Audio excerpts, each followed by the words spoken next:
حمدا لله تعالى أولا وثانيا ولعنان الثناء إليه ثانيا وعلى أفضل رسله محمد وآله وأصحابه مصليا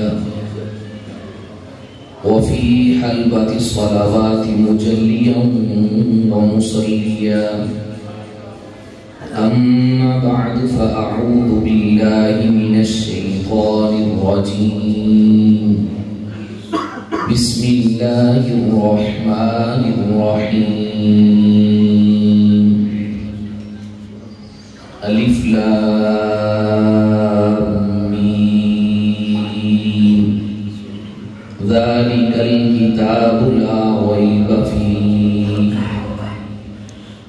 عن أبي سعيد الخدري رضي الله تعالى عنه قال قال النبي الأمي العربي الهاشمي القريشي المكي المدني الصادق المصدوق الأمين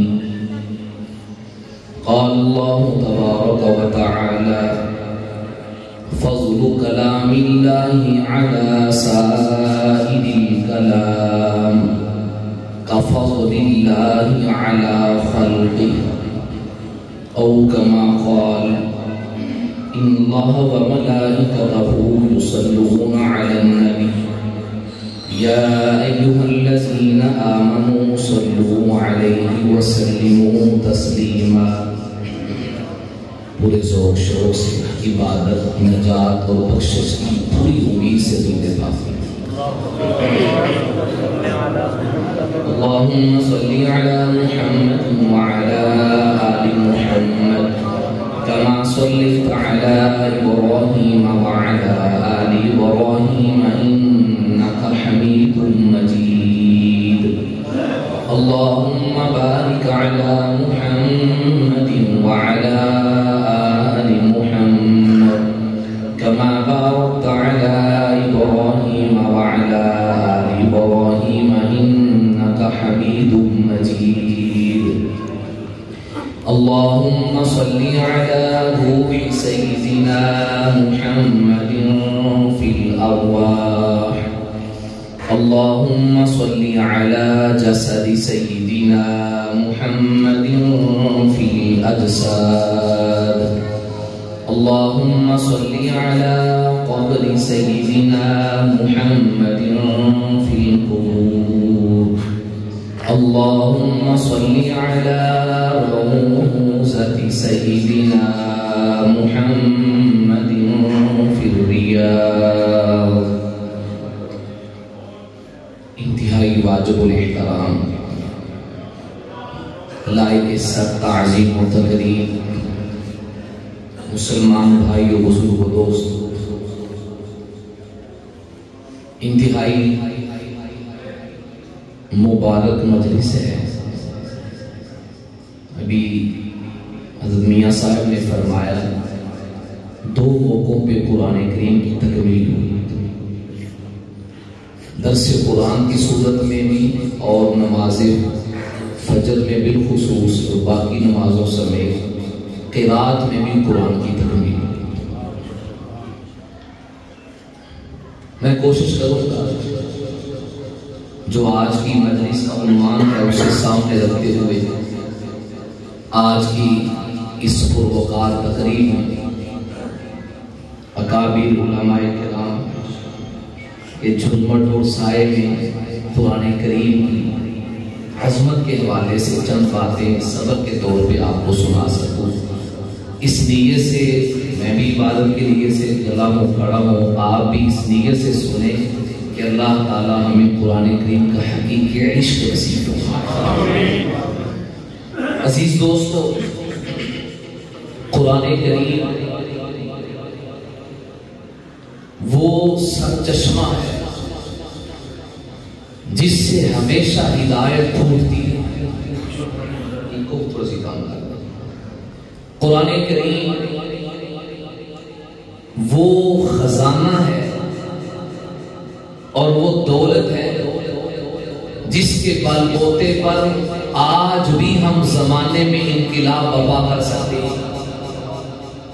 قرآن کریم میں ایسی کیفیت ہے جس سے شجر و حجر بھی جھوم اٹھتے ہیں۔ قرآن کریم وہ نغمہ ہے جو روح کو سرشار کرتا ہے۔ قرآن کریم میں وہ تاثیر ہے جو لمحوں میں دوسرے کو اپنا گرویدہ بنا لیتی ہے۔ قرآن کریم دل و دماغ کی کایا پلٹنے والا کلام ہے۔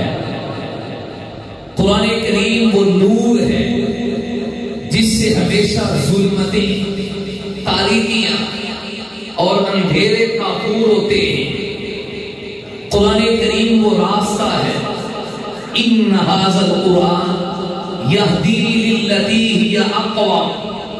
قرآن وہ راستہ ہے جس پہ چلنے والا مسافر جب اس راستے کا راہی بنتا ہے اور اپنے سفر کو کے تسلسل کو باقی رکھے تو ایک قدم اس کا اس راستے پہ آتا ہے، اگلا قدم نتیجتاً دہلیز جنت تک پہنچتا ہے۔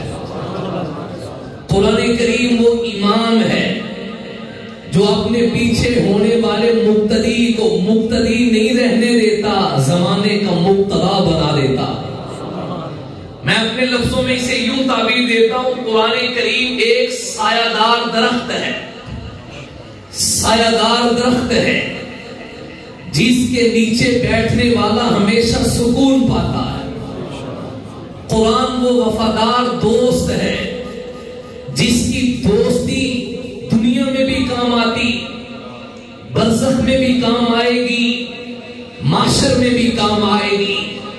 جس دن نہ ماں کسی کو پہچانے، ماں باپ اولاد کو بھول جائیں، یوم یفر المرء من اخیہ و امہ و ابیہ و صاحبتہ و بنیہ، کوئی کسی کا نہیں ہوگا، قرآن اسے اللہ کے عرش کے سائے میں جگہ دے۔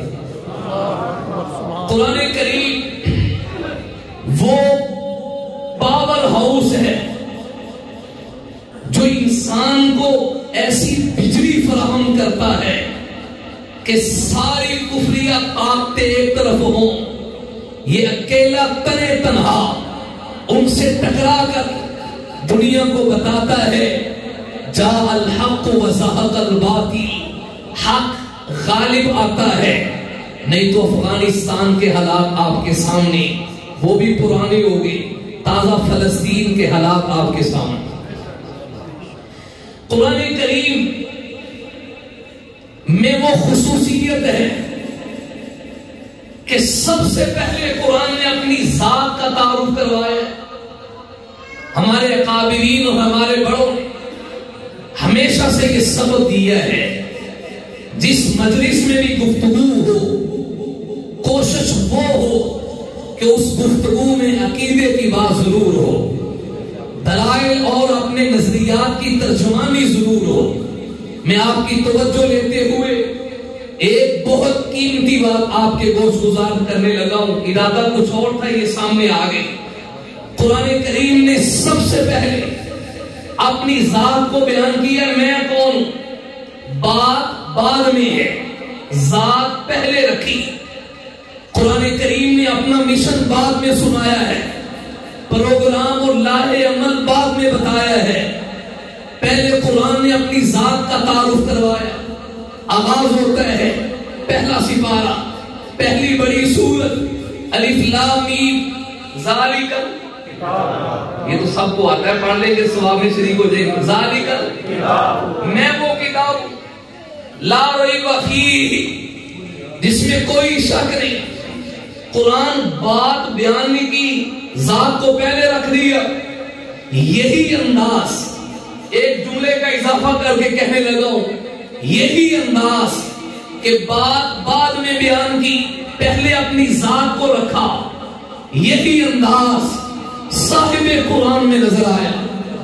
میرے نبی نے کوہ صفا پہ کھڑے ہو کے پہلی بڑی جب تقریر کی، الہ کلمت اللہ کے لیے لوگوں کو بلایا، دعوت توحید دینے اپنے مشن اور پروگرام کو بیان کرنے سے پہلے میرے آپ کے آقا نے پہلے اپنی ذات کو رکھا. لبثت فیکم عمرا، ایک دن نہیں، 2 دن نہیں، میں نے اپنی زندگی کے 40 سال تمہارے اندر گزارے. کھلی ہوئی کتاب کی طرح میری زندگی تمہارے سامنے ہے. مجھے بتاؤ تو صحیح، هل وجدتمونی صادقا او کاذبا، میرے کردار میں سچ دیکھا یا جھوٹ دیکھا؟ سچا نبی وہی ہوتا ہے جو پہلے اپنی ذات کو رکھتا ہے. سارے کے سارے کہنے لگے اے محمد، کنجوسی اور آل کا ذکر ہے، صلی اللہ علیہ وآلہ وسلم، پھر کہہ رہے صلی اللہ علیہ وآلہ وسلم. پہلے اپنی ذات کو، وہ کہنے لگے آپ کیا کہہ رہے ہیں، کیا فرما رہے ہیں؟ ہم نے آپ کی جلوت کو بھی دیکھا ہے، آپ کی خلوت کو بھی دیکھا ہے، آپ کے گھر کی زندگی، بازار کی زندگی، آپ کی تنہائیوں کو دیکھا، لوگوں کے سامنے مجلس کرتے ہوئے آپ کو دیکھا، حبیب آپ کے مسکرانے کو دیکھا، آپ کی عادات کو دیکھا. یہ عنوان نہیں، وہ کہنے لگے ہم نے کتاب کے ورقوں کی طرح پلٹ پلٹ کے آپ کو دیکھا، چھپ چھپ کے بھی دیکھا، سامنے آ کے بھی دیکھا. جربنا لک مرارا، مرارا ایک دفعہ نہیں، جربنا لک، ہم نے آپ کا تجربہ کیا، مرارا بار بار تجربہ کیا. نتیجہ یہ نکلا ما وجدناک الا صدقا، حبیب جب بھی پایا آپ کو ہمیشہ سچا پایا. ہماری زبان غلط بول سکتی ہے، ہماری آنکھوں میں خطا ہو سکتی ہے، آپ کے کردار میں کوئی غلطی نہیں. لاؤ کسی کے پاس ایسا کردار ہو، اتنا مجلہ مسکہ مصفہ کردار. گزشتہ رات فیصل آباد میں بہت بڑے بازار میں کانفرنس تھی، اللہ نے مجھے یہ توفیق دی. میں نے کہا سوشل میڈیا چونکہ ہر بیان ریکارڈ ہوتا ہے، درزی آج کل ہو رہے، نہ جانے میری آواز شاید میرے نبی کی ختم نبوت کے منکروں تک پہنچ پائے. اگر کسی قادیانی اور مرزائی تک یہ بات پہنچے تو خدا را اسے دعوت فکر دیتا ہوں. تم نے کتنا گھاٹے کا سودا کر لیا، کسے لیا ہے اب کس ہستی کو تم چھوڑ بیٹھے ہو، کسے لیا ہے کسے چھوڑ بیٹھے ہو. لاؤ ایسا کردار، بات بعد میں ہوگی، پہلے ذات کو میرے نبی نے پیش کیا. اگر تمہارا دعویٰ ہے یہ بھی نبی ہے تو اس کی بات بعد میں سنی جائے گی.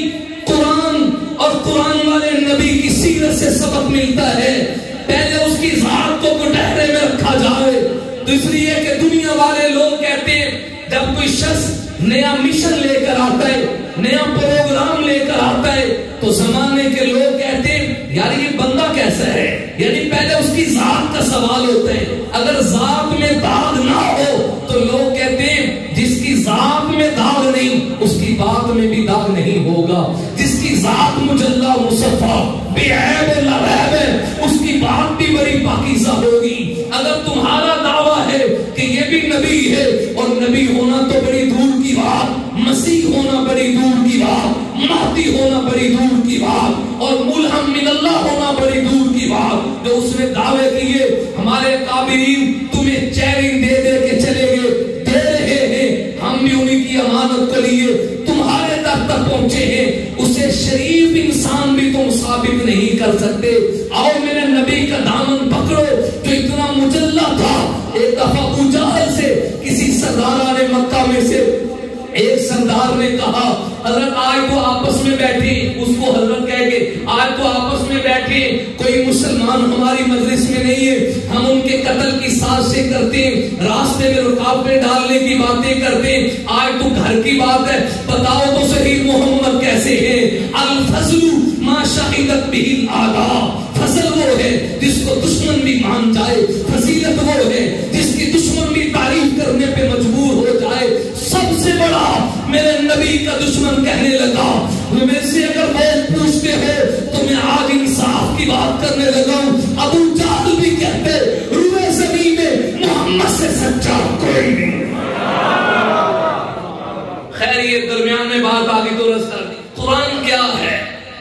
پہلے اپنی ذات کو بیان کیا، لا ریب فیہ، یہ وہ کتاب ہے جس میں کوئی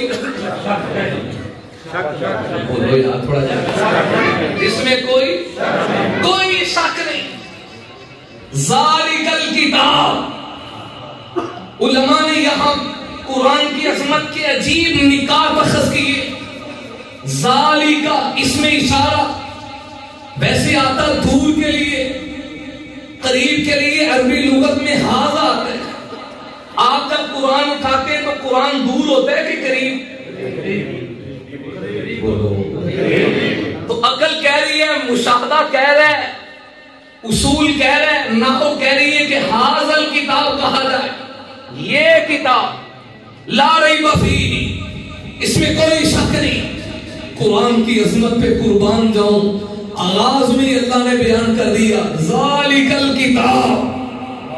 اگرچہ وجوداً تو قریب ہے، اس میں اشارہ بعید کا استعمال کیا، جس کا معنی تھا وہ اس طرف اشارہ کر دیا کہ قرآن حصی طور پہ وجوداً تو ہمارے قریب ہے، لیکن قرآن اپنے علوم میں بہت بلند ہے. قرآن معجزہ ہونے میں بہت بلند ہے. قرآن اپنی شان میں بہت بلند ہے. قرآن اپنے مقام میں بہت بلند ہے. یہ عروج کی اس بلندی تک پہنچا ہے جہاں تک کسی انسان کا تصور ہی نہیں. میں دلیل کے طور پہ یوں عرض کرتا ہوں، اس امت کے بہت بڑے محدث قاضی ابو بکر العربی، انہوں نے کتاب لکھی ہے قانون التعویل. اس میں ایک بڑی عجیب بات لکھی ہے کہ محتاط اندازے کے مطابق قرآن کریم میں 77,450 کلمات ہیں. 77,450 کلمات ہیں، اور قرآن کے ہر کلمے سے کوئی نہ کوئی علم پھوٹ رہا ہے، کوئی نہ کوئی علم کا چشمہ نکل رہا ہے. اور وہ علم نکل رہا ہے جس کا آغاز تو ہے، اختتام آج تک نہیں ہوا، جس کی حد اختتام تک آج تک کوئی نہیں پہنچا. پھر حضرت عبداللہ ابن مسعود رضی اللہ تعالیٰ عنہ کی روایت کو ملاؤں تو بات اور نکھر جاتی ہے، قرآن کی عظمت اور واضح ہوتی ہے. آپ فرماتے ہیں، حضور نے فرمایا قرآن کے ہر کلمے کا ایک حصہ وہ ہے جو ظاہر ہے، ایک حصہ وہ ہے جو باطن ہے. پھر ہر ظاہر اور باطن کے دو پہلو اور ہیں، ایک حد آغاز ہے، ایک حد اختتام ہے. یوں قرآن کے ہر کلمے کی 4 جہتیں، 4 پہلو، 4 حیثیتیں ہوئی. نمبر 1 اس کلمے کا ظاہری حصہ، نمبر 2 اس کلمے کا باطنی حصہ، نمبر 3 اس کلمے کا حد آغاز، نمبر 4 اس کلمے کا حد اختتام. اگر ان 4 کو اس عدد سے ضرب دی جائے کہ 77,450 کلمات ہیں، اب ان کو اب 4 سے ضرب دے تو 30,09,800 کی تعداد بنتی ہے. کہ قرآن وہ ہے جس میں 30,09,800 علم نکل رہے ہیں. ایک علم کا آج تک احاطہ نہیں ہو سکا تو لاکھوں علم کا احاطہ کوئی کیسے کر سکتا؟ اس لیے کہا ذالک الکتاب. بظاہر تو قریب ہے لیکن علم میں بہت بلند ہے. لا ریب فیہ، اس میں کوئی شک نہیں. تھوڑا جا بول بو، جس میں کوئی شک نہیں. تھوڑی سی توجہ. قرآن کریم کا مطالعہ بتاتا ہے اللہ تعالیٰ نے وقت کے نبی جو معجزہ دیا، اس وقت کے حالات کے مناسب. جادو کا چرچا تھا، حضرت موسیٰ کو عصا دی. معجزے کی تعریف یہی ہے، وہ خارق عادت نبی کے ہاتھ پہ ایسا کام ظاہر ہو جس کی مثل لانے سے دنیا کے سارے لوگ عاجز آ جائیں، جس کے سامنے سر نگو ہو جائیں، اس کی مثل نہ لا سکیں. وہ وقت کے نبی کا شاہد اور گواہ اور اس کی نبوت کی دلیل بن کر آتا ہے. کوئی پیغمبر ان کی سیرت اور کردار کو آپ اٹھائیں، آج ان کا زندہ معجزہ نظر نہیں آئے گا. کوئی ڈھونڈ کے لائے حضرت نوح کی کشتی کو نہیں لا سکتا. کوئی ڈھونڈ کے لائے یوسف پیغمبر کے کرتے کو نہیں لا سکتا. کوئی ڈھونڈ کے لائے سارے پیغمبر کی اونٹنی کو نہیں لا سکتا. کوئی ڈھونڈ کے لائے تخت تخت سلیمان کو نہیں لا سکتا، کوئی ڈھونڈ کے لائے نار ابراہیم کا جلوہ دکھائے، حضرت اسماعیل کے حلق پہ آنے والی چھری دکھائے، نہیں لا سکتا۔ اللہ نے حضور کی ختم نبوت کے لیے دو معجزے ایسے رکھے جو آج بھی اصلی شکل میں دیکھے جا سکتے ہیں، وگرنہ معجزے تو میرے نبی کے بے شمار تھے۔ ان کی آنکھ خود معجزہ تھی، آنکھوں کی تاثیر خود معجزہ تھی، ان کے ہاتھوں کی انگلیوں سے پانی کے چشموں کا جاری ہونا یہ معجزے سے کم نہیں ہے۔ وہ تو ہاتھ پانی تک پہنچے، چاند تک تو پہنچے ہی نہیں، اشاروں سے ٹکڑے ہو کے قدموں کو چومتا ہے، یہ مستقل معجزہ ہے۔ نبوت اشارہ کرے، درخت زمین کو چیرتے ہوئے میرے نبی کے قدموں میں آ جائے، یہ خود مستقل معجزہ ہے۔ میرے نبی کا قدم اٹھانا خود مستقل معجزہ ہے، نبی کا لعاب خود مستقل معجزہ ہے۔ ایک جملے میں 20 واقعات ہیں، نبی کے لعاب کی تاثیر کیا ہوئی، نبی کے اشارے کی تاثیر کیا ہوئی، نبی کے قدم کی تاثیر کیا ہوئی، نبی کے بچے ہوئے پانی کی تاثیر کیا ہوئی، نبی کے ہاتھوں میں کنکریوں نے تسبیح پڑھی، یہ کیا تاثیر ہوئی۔ جیسے سب سے بڑے نبی تھے ایسے معجزے بھی سب سے بڑے تھے، سب سے بڑے نبی تھے، معجزوں کی تعداد بھی سب سے بڑی تھی، لیکن دو معجزے اللہ نے آج بھی اصلی شکل میں باقی رکھے۔ ایک معجزہ حدیث ابو سعید خدری کو پڑھی، آپ نے حضور سے سوال کیا، آقا جان یہ باجرہ کیا ہے، یہ مزہ کیا ہے؟ ہر سال حاجی بڑی تعداد میں مینا پر آتے ہیں، جمرات کی رمی کرتے ہیں، اگر ہر حاجی کی تعداد کے مطابق یہاں کنکریاں دیکھی جائیں تو عقل کہتی ہے ڈھیر لگ جائے، ڈھیر لگ جائے، پھر ہر سال اضافہ ہوتا رہے گا، قیامت تک آپ کی امت آتی رہے گی، تینوں جمروں کی رمی کرے گی، ساتھ ساتھ کنکریاں، اگر ایک حاجی بھی پھینکے تو لاکھوں کا مجمع جب کنکریاں پھینکے گا تو ڈھیر لگ جائے گا۔ لیکن معاملہ برعکس ہے، جب وہاں دیکھتے ہیں چند ایک کنکریاں نظر آتی ہیں، باقی کہاں چلی گئی؟ حضور نے کہا ابو سعید اللہ جس کے حاجوں کو قبول کر دیتے ہیں کنکری نیچے رہتی ہے۔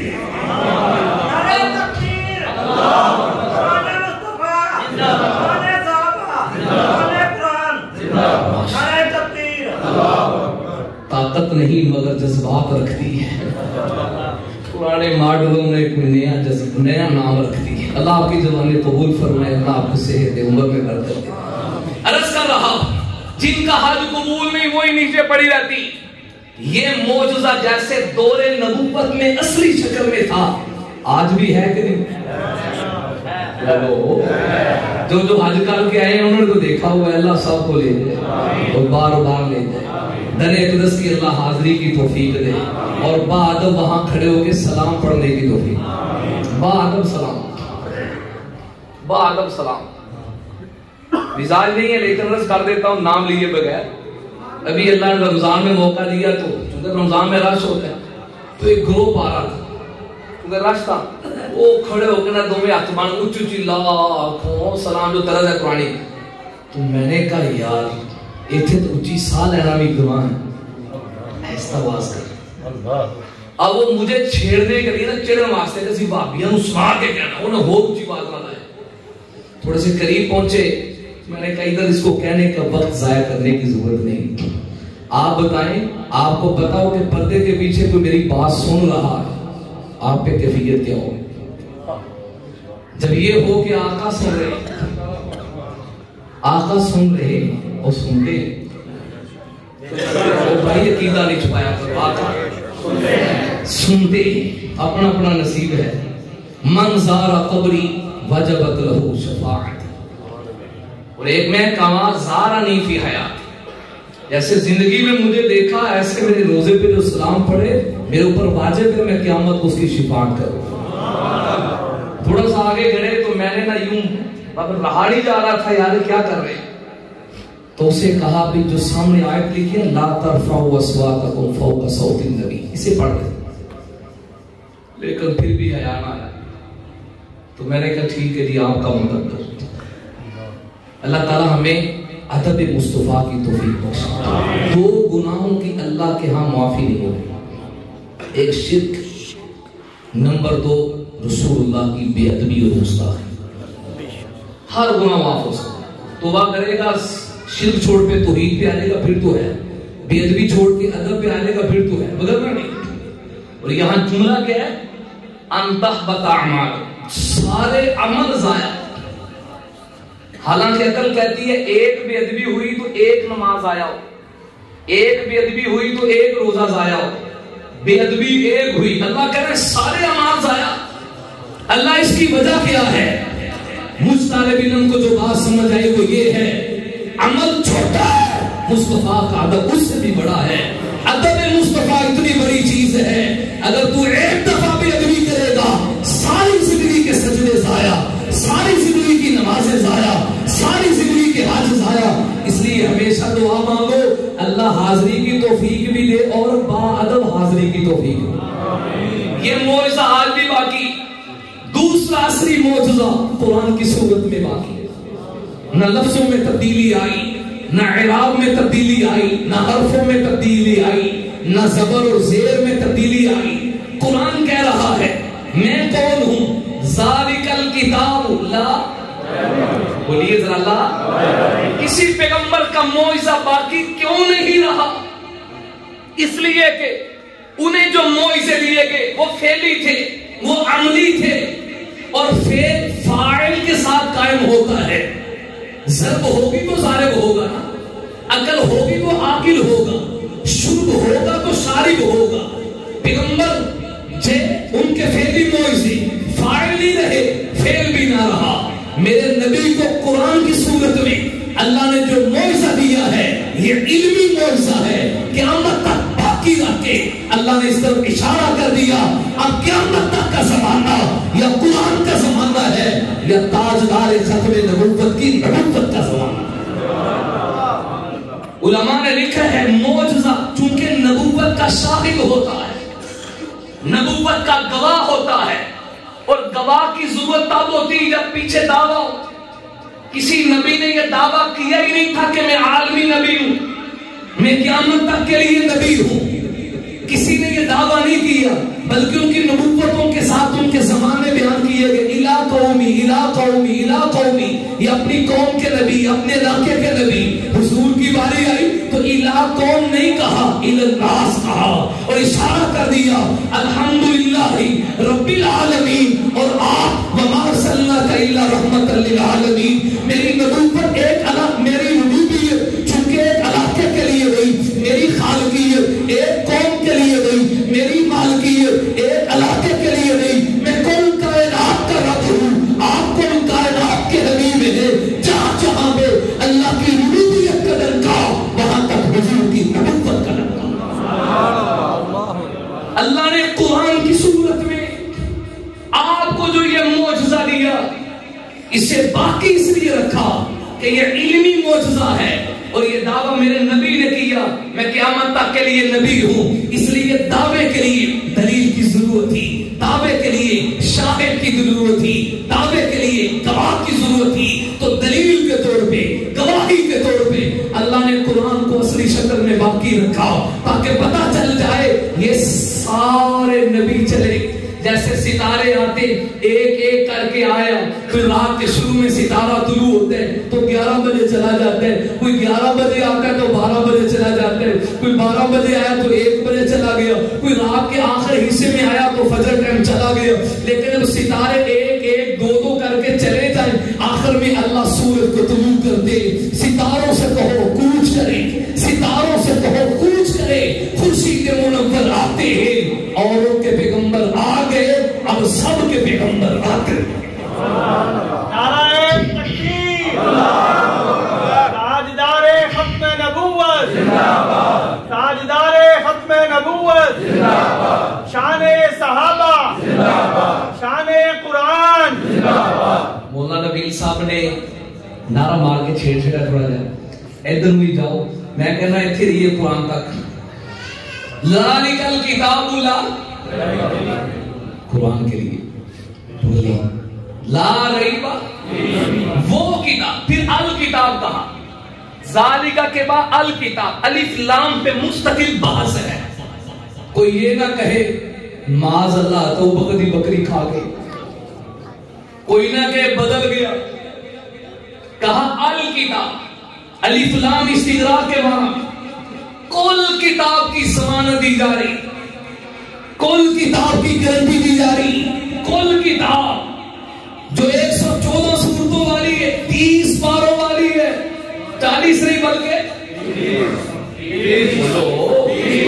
30 پاروں والی، ذالک الکتاب، اس کتاب میں کوئی شک نہیں۔ پھر لا ریب کہہ کے جہد کو بیان نہیں کیا، پھر کس میں شک نہیں؟ نزول میں کس میں شک نہیں؟ کتابت میں کس میں شک نہیں؟ معنی میں کس میں شک نہیں؟ الفاظ میں کس میں شک نہیں؟ منزلوں میں کس میں شک نہیں؟ رکوع میں، سورتوں میں مفعول کو بیان نہیں کیا، جہد کو متعین نہیں کیا۔ اور اہل عرب کہتے ہیں جب دعویٰ کر کے جہد کو متعین نہ کیا جائے تو تاکید آ جاتی ہے، یعنی اس راستے میں آنے والا قرآن کی نسبت سے پارا ہو، قرآن کی نسبت سے قرآن کی صورت ہو، قرآن کا رکوع ہو، قرآن کا لفظ ہو، قرآن کا کلمہ ہو، قرآن کا کوئی اعراب ہو، کوئی زبر ہو، کوئی زیر ہو، پہلے دعوے سے ہی اللہ نے سب کی گارنٹی دے کے کہا لا ریب فیہ، نہ تو رب کے بھیجنے میں شک ہے، نہ حضرت جبریل کے لانے میں شک ہے۔ کوئی یہ نہ کہے اللہ نے وحی دے کے مولا علی کی طرف بھیجا تھا، وہ غلطی لگ کے حضور کی طرف آگے، فرمایا نہیں نہیں، ذالک الکتاب، الکتاب، میں ساری کتاب کی بات کر رہا ہوں۔ نہ رب کے بھیجنے میں شک ہے، نہ جبریل کے لانے میں شک ہے۔ تنزیل من رب العالمین، نزل بہ الروح الامین علی قلبک لتکون من المنذرین بلسان عربی مبین۔ جب نبی کے پاس آنے میں شک نہیں تو ماننا پڑے گا، صدیق کے جمع کروانے میں شک نہیں، عمر کے مشورہ دینے میں شک نہیں، عثمان کے ناشر قرآن بننے میں شک نہیں، علی کے شہید قرآن ہونے میں شک نہیں، امیر معاویہ کے کاتب قرآن ہونے میں شک نہیں۔ نعرہ تکبیر، تاج و تخت ختم نبوت، صداقت ابو بکر، اعظم، صحابت عثمان غنی، شجاعت علی المرتضی، سیاست امیر معاویہ، سیاست امیر معاویہ، شان صحابہ، نعرہ تکبیر۔ جزاک اللہ۔ ذالک بولو یار، عقیدے دی گل ہوئے نا قرآن دی شان دے وچ، ذالک الکتاب۔ تھوڑی سی توجہ چاہوں گا اپنے علماء بھائیوں کے بالخصوص، میں سبق سنانے کے لیے عرض کر رہا ہوں۔ عربی زبان میں شک کرنے کے لیے 3 طرح کے لفظ قرآن میں استعمال ہوئے شک کے لیے۔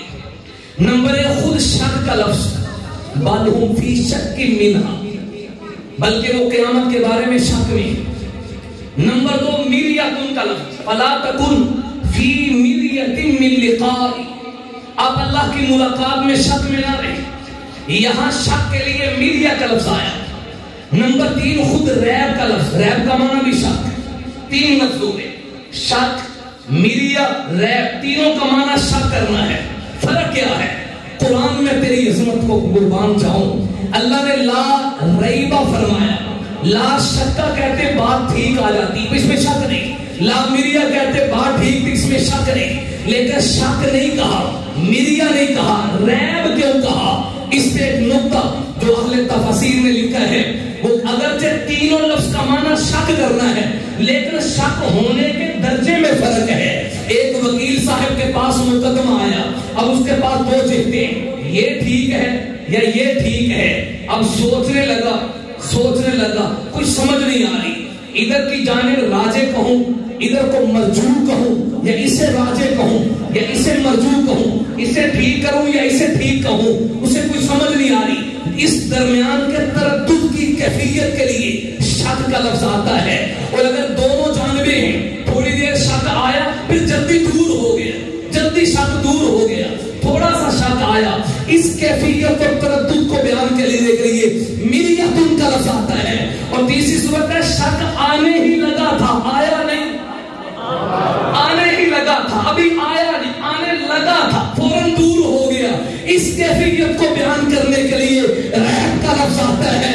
اللہ تیرے قرآن کی کیا عظمت ہے، یوں نہیں کہا لا شک فیہ کہ کوئی تردد میں دیکھے کہ قرآن کو ٹھیک کہوں کہ نہ کہوں، یا مریہ کا لفظ آتا کہ کوئی پہلے شک کرتا پھر شک کو دور کرتا، فرمایا لا ریب فیہ، یہ اتنی معجزانہ کتاب ہے، اتنی بلند کتاب ہے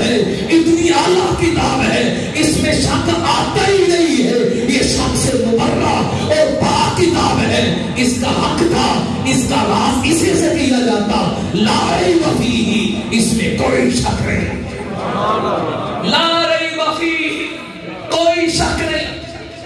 پھر یہ اعلان صرف قرآن نے کیا، یہی دو لفظ آپ کو سمجھا، ذالک، پھر الکتاب، پھر لا ریب، یہ دعویٰ صرف قرآن ہی کر سکا۔ بڑوں بڑوں نے شک کیا، زمانے نبوت میں بڑے بڑے پروپیگنڈے بھی ہو گئے کہ کیا کہیں، شاعر کہیں، مجنون کہیں، ساحر کہیں، لیکن قرآن کے چیلنج کو بھی قبول نہ کر سکا۔